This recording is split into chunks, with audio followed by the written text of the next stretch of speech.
Financial advisors around the world, please do not do insistent customer business. It's not clever, it won't make you money, and it exposes you to the type of regulatory and legal risk that most of us have regular sleepless nights about. It's not a good idea. Let me explain to you why. Well, before I do that, I have to make one exception to what I just said, which has something to do with the definition of what is an insistent customer. Who are these people? Well, they're the people that you recommended to do something different from what they now propose to do using your firm.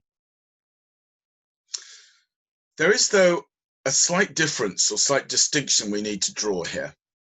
There are customers who are happy to go along with your recommendation, but would like to use perhaps a different product provider, possibly because of reasons of emotional attachment, good past experience, or perhaps they don't want to go with a product provider you've recommended because they have had a bad experience. What they suggest might be another firm, and which you consider to be perfectly suitable for the idea, and you would regard that as a respectable alternative recommendation. In that situation, what I'm going to say about insistent customers doesn't really apply. All you've got to do is disclose the difference between what you think is the most suitable option and the one that the customer is going along with. And you could explain it typically that it's very slightly cheaper or something like that. But the really serious cases here are those where the customer is rejecting your recommendation in a substantial way. The first problem comes with proving it, because it's usually assumed that people follow the advice they're given, and experience with the pensions review of the late 1990s showed that plenty of financial advisors were more than happy to indicate that customers had not followed their advice as a means of putting business through their books, earning remuneration, without somehow accepting responsibility for what deep down they knew was not a very good idea. The result was that the Personal Investment Authority, like other regulators, insisted that firms produced a separate letter, typically in the customer's own words, confirming that they had rejected the advice they'd been given. Surprisingly, or unsurprisingly, you might think, there aren't many of those letters around that were actually compliant. The Financial Conduct Authority, in guidance it issued that you can now find in the Cobb's Rulebook 9.5a, does suggest that you should get an acknowledgement in the customer's own words that they have indeed rejected your advice. And this should only be in your words if no other formulation will ever work. It's another reminder not to do it, frankly.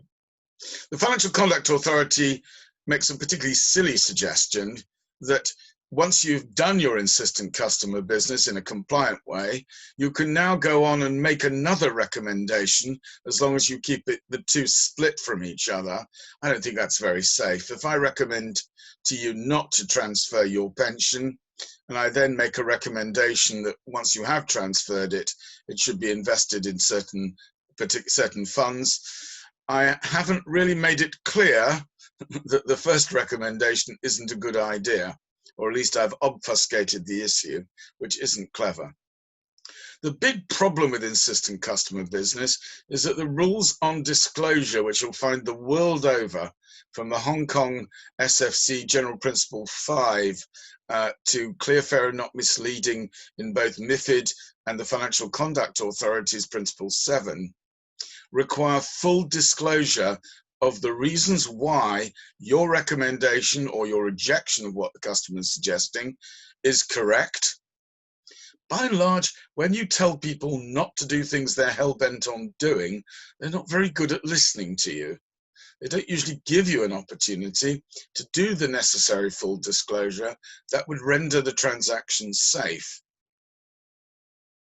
Even then, I'm not sure it would be safe, because where are you going to be able to point to the fact that you have acted in the client's best interests? You haven't. You've done something that you genuinely think is not in their interests. And that must itself be a compliance breach.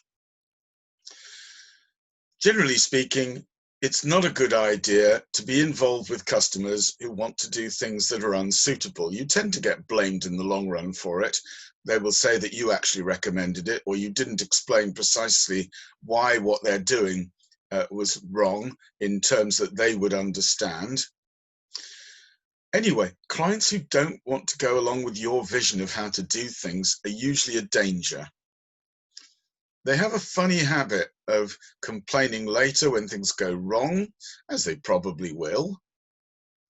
And on top of that, you can actually gain some credit by telling somebody who really wants to do a particular transaction that, number one, it's not a good idea, and number two, you won't help them do it.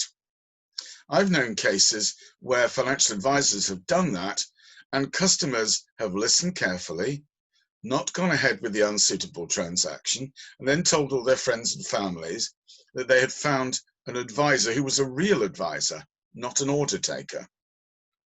Real advisors tell people not to do things they want to do. And this will enhance your reputation as a financial advisor, even if you lose the odd transaction. And frankly, if you lose clients who won't go along with what you think is sensible, good luck to you. First of all, you can look at yourself in the mirror in the morning. And second of all, the word will get around that you are an advisor of integrity and quality. And those are the sort of advisors that people like me want to consult.